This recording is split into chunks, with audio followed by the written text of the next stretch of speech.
ESNY.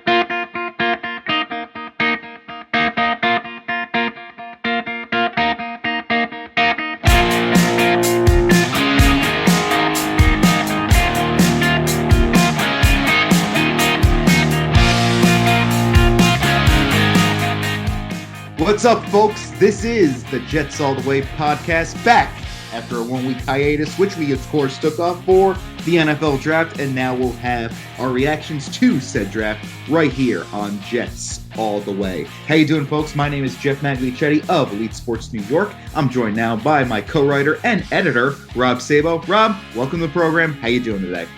I'm doing good, Jeff. Just looking at the depth chart, seeing how it's going to shake out. You know, Rob, I'm a little surprised to hear you say you're doing good. And first of all, I just want to say fantastic job on that depth chart, by the way. You could check it over at ESNY. Check it out.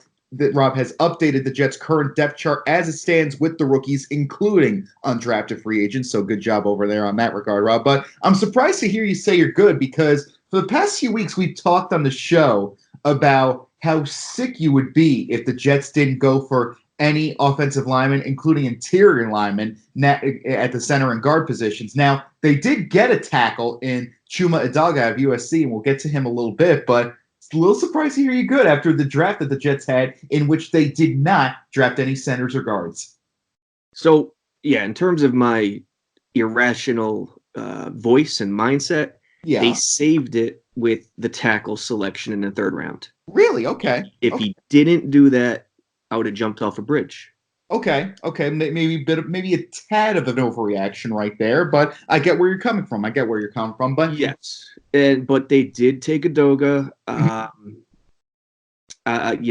Character is the word of the day for the draft for me. That's the issue I'm facing right now. Interesting. Tell us more. I mean, Edoga. The thing you hear about Edoga is he doesn't enjoy playing all the time. You have to get on him about playing. His motor isn't there. Now, McCagnon is all about talent, and I'm just not seeing eye to eye in that. Talent is great, but you first want to be there. You first have to buy in. Talent comes second after that, and I don't know if Edoga and Polite, they could have had Vinovich, and by all accounts, Vinovich is the type of guy that you want in the locker room. Right. And guess who took Vinovich? The New England Patriots. So that's going to be a big comparison to me, Polite and Vinovich over the years. Yeah, it's definitely going to be an interesting comparison to look at going forward. Of course, the Jets took Quinnen Williams with the third pick of the 2019 NFL draft, not trading out of the position as you and I both thought they would heading into it. Now, I actually put up an article feature recently on EliteSportsNewYork.com, and I think what's so interesting about this Jets draft, this six-man draft class, is that this class, first of all, I think it's somewhat ridiculous to immediately dispense grades once we finish the draft. I understand why it's done. That gets clicks. People love that. People have an insatiable appetite for football things, especially when it comes to the NFL draft. And people love that. They eat that stuff up. But I just think it's so weird to dispense a grade to these players before they even play a single down of NFL football. And that's what's interesting for the Jets in this regard. I think this Jets draft will be judged not by the class, but by the moves they didn't make. Because we had so many expectations coming into this draft in terms of what the Jets would do. We thought they would trade down from the third overall pick, get themselves a lineman, say the 15th through or 20th pick, something like that. They did not do that. They did not get back into the second round, a pick that was sacrificed when they sent over Sam Darnold when they sent over that pick to get Sam Darnold in last year's draft. So I just thought it was interesting that the Jets didn't make these moves. They talked so much about how they could use the draft to build further a little bit, but yet they didn't take any centers. They didn't take any guards. So that's what was interesting to me. And this is a draft that the Jets could be judged on in terms of the guys they didn't pick, in terms of the moves they didn't make. What do you think, Rob? Yeah, I completely agree with you. I read that, what you said, it's spot on. Because, listen, trading down, it remained the top goal. Yeah. I mean, if you look at the depth chart right now, there are holes galore. Polite becomes the most important player on the depth chart right now. Interesting. Because what do they have behind Jenkins? Nothing. And it's Polite, it's Copeland, it's Jenkins. Henry Anderson is not an edge. Quinnen Williams is not an edge. No. You cannot rely on them. Can you put Henry out there in a pinch in a sub package? At times, sure, but it doesn't work. We remember Sheldon Richardson running outside linebacker 3-4 years ago. Didn't work. It's laughable. 300-pound guys can't play in space. Nope.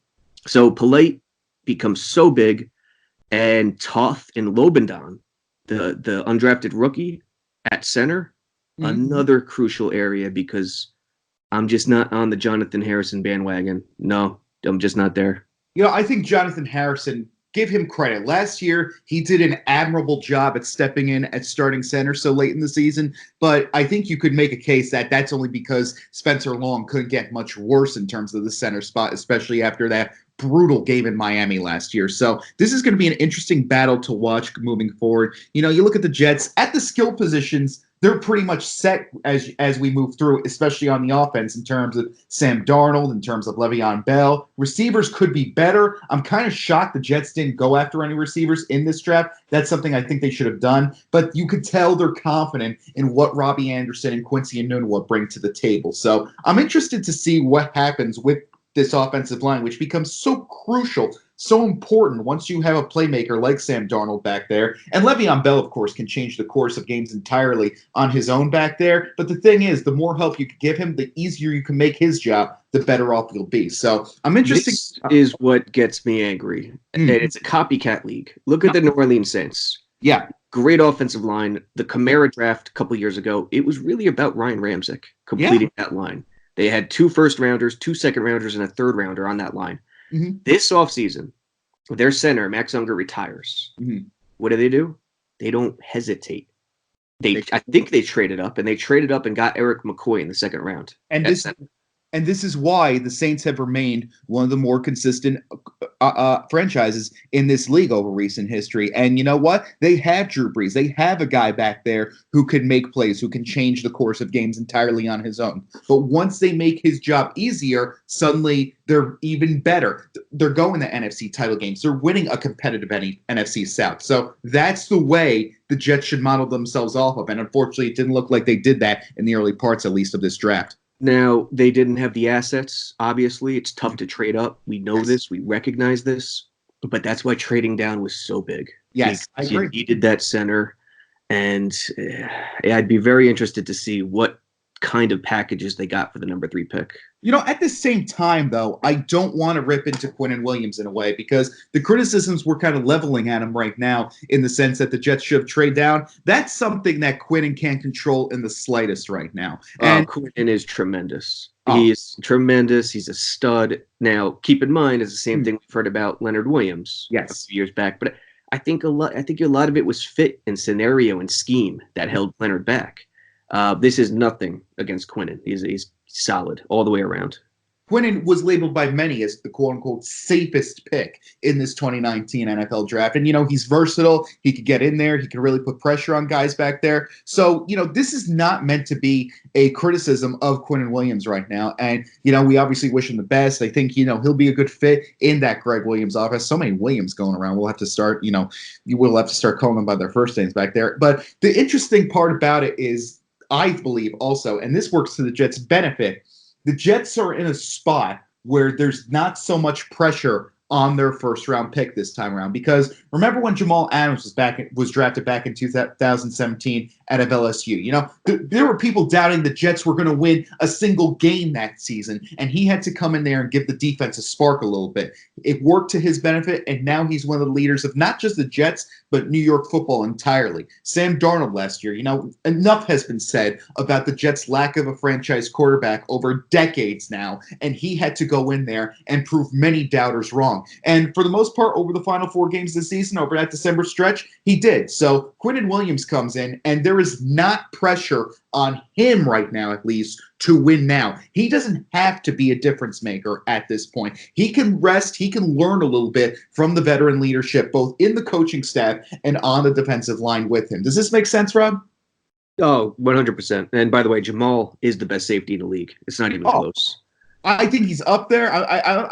I'm not sure if we can make a list right now. I mean, that's probably a subject for another day, but Jamal is definitely up there, and he's become, I think the Pro Bowl was just so good for him in a way. I can't believe I'm saying that because, we talk about the Pro Bowl all the time. It's a parody of football. It's everything that's bad about the NFL these days, but I think that was huge for him. It really started to put him a little bit in the national spotlight. And who was the mouthpiece for this team last year when things were going down, when they kept losing, when a season of hope started to fizzle out? It was Jamal Adams. So I think this guy is going to be the face of the New York franchise. But right now, for Quinnen Williams, there is not pressure on him to win immediately. I think that's going to work to both his benefit and the Jets' benefit. He can work a little bit. He can work with the coaching staff. He can work with those veterans on the defensive line, and he can really get used to this NFL thing. He can make a smooth transition moving forward. Yeah. So now let's break down the fit with Quinnen. Quinnen, like you said, he's a perfect, better than talent. He's a great kid. He's a great character, great personality, everything we hear. The fit is interesting. It's the same situation as Leonard 2.0, 2015. Yeah. Quinnen will be the nose tackle. Yeah. And, the nose tackle does not need to be a 330-pound guy anymore. It's a new league where the jet sweep, they put pressure on the edge, and it's east-west rushing game. So that agility-driven nose tackle could get a lot done chasing down the play, like Aaron Donald. But in the base, you got Quinnen at nose, Leonard Williams and Henry Anderson on the opposite sides, with Polite and Jenkins on the edge as the outside linebackers. When you go to a sub package, and it's a 4-man line, Quinnen and Leo and Henry are 3 men for 2 spots. Right. That's going to be something to look out for, because putting Henry or Quinnen or Leo on the edge is not ideal. And again, we'll see how Greg Williams handles that this season.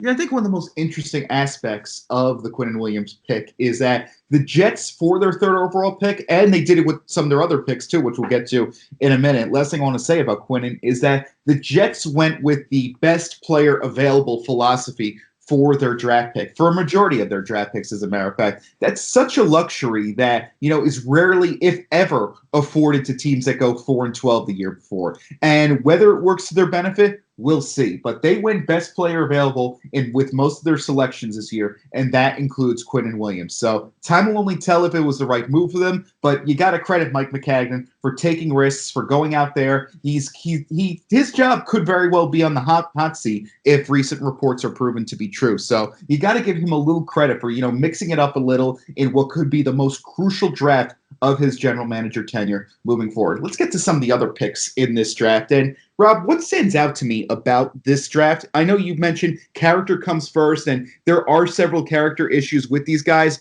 and that's true. I'm not going to deny that for a second. There are, off-field issues. It's not just the character, by the way, but there are injuries also to deal with. Most of these guys did miss at least a couple games with some injuries moving forward, or even suspensions, as a matter of fact. But what stands out to me about this draft class is that there is plenty of on-field talent. There's plenty of on-field potential and many accolades to come with it, because you look what's coming in with this. Polite. He, as a matter of fact, he was named to the All-SEC team and boosts the Jets, SEC pedigree that they got going there. With Jamal, with Marcus May from LSU and Florida, respectively. Now you got an Alabama guy in there, so that's good. Or Florida guy. Now you have an Alabama and a Florida guy in there, so that's interesting to look at. You also have to look at you look at Adoga. That was a good move to build the instant chemistry, build the instant rapport with Sam Darnold. I thought that was interesting. Blake Cashman, their 5th rounder, he was a Holiday Bowl MVP, really rose to the occasion for Minnesota in that regard. You'll even bless Juan Austin. He's got major injury issues right now, and that was interesting to me in the sense that the Jets even traded away their 7th rounder just to get Bless Juan Austin, a Queens native who was a cornerback over at Rutgers. He's played 5 games over the past 2 seasons, but as a sophomore was 2nd in the Big Ten in passes defended. So this is an interesting tactic for the Jets moving forward. And Trevon Wesco, that was another guy who I thought the Jets went best player available on, because that was a pick. The Jets did plenty of maneuvering in the early sessions of Saturday afternoon. They did a lot of maneuvering, made a couple trades, made one with the Vikings, made one with the New Orleans Saints, and found themselves picking with the 121st overall pick of the draft on Saturday. And that was interesting in the sense that they did a lot of maneuvering to replenish a position they mostly feel secure at, I believe. They hit last year's 4th rounder in Chris Herndon. He became one of Sam's favorite targets last year. And they also brought back, re-signing in free agency, Neil Sterling and Eric Tomlinson. So that was a bit of a shocking pick to me. What are your thoughts, Rob? When we look at the tight ends, we have to break it down into 2 spots. Right. vertical threat tight end, receiving tight end, and the blocking tight end, the H-back, we'll call it. All in essence, it's a fullback. Gase doesn't carry fullbacks. So those are the two categories of tight ends. Wesco basically has just leapfrogged Tomlinson as the de facto H-back, the blocking tight end. So if you look at it that way, where Herndon and Wesco play completely different positions, it makes more sense. I'm with you. You know, we need the interior line. It was the target. And after McCoy and the run of centers went in the second round, early third round, it was tough to get that guy, which is why Adoga, okay, makes a little more sense at round 3. But that's one key note to separate the blocking back from the regular, or the blocking tight end from the regular tight end. Right. Because one interesting pass that the Jets made on Saturday, they passed on cornerback Julian Love at a Notre Dame. I thought he would have been a nice addition to have at the cornerback spot. I agree. Because let's face it, the Jets secondary, we know the big names in it. We know Jamal Adams and we know Marcus May, but the cornerback spots, they're a bit depleted right now, because right now Derek Jones, who's played sparingly last year, he's going to be expected to take on a bigger role, I believe, at this point this year. So I'm a little surprised the Jets didn't go after Julian Love, instead maneuvered around and went to a position that, again, they have relative stability in. I agree. I would have rather had Love for sure. I mean, if you look at it, Tremaine is one starter, and he's really at tops the number 2 corner.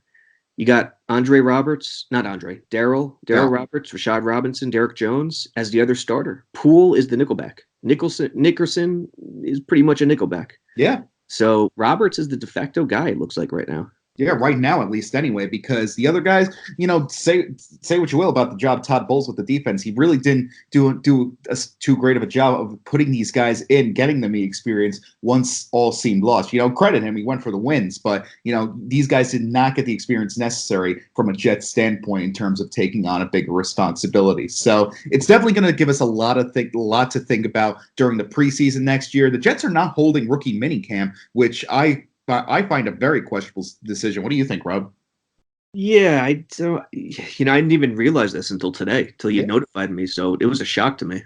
Yeah, it wasn't on the off-season calendar, and we took a look at it, and they're not holding rookie minicamp. So that's interesting. Maybe the Jets know what they're doing. Who knows? But we'll see what happens. Now, we talked about so much about the teams that the Jets drafted, but you look at the undrafted free agents a little bit. I think there were some interesting selections that they picked up, because, you know, we talked a little bit about, we looked at the depth chart that you said, and that again, you did such a good job with, and there were so many names to keep track of.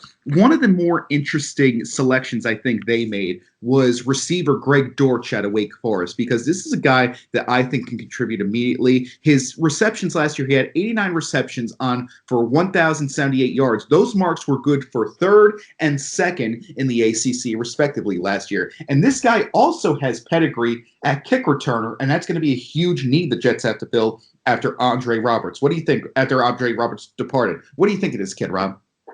Yeah, he's a little guy, right? He's like 5'7". Yeah.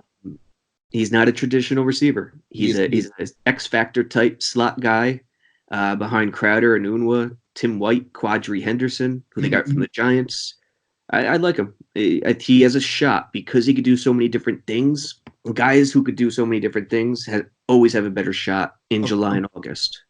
Of course, especially when you're an undrafted free agent, you're the type of guy that you need to have those multiple skill sets in order to separate yourself from playing either in the NFL or playing in some lower league, perhaps even the XFL this time next season. So this is going to be interesting. And did any other undrafted free agent guys stand out to you?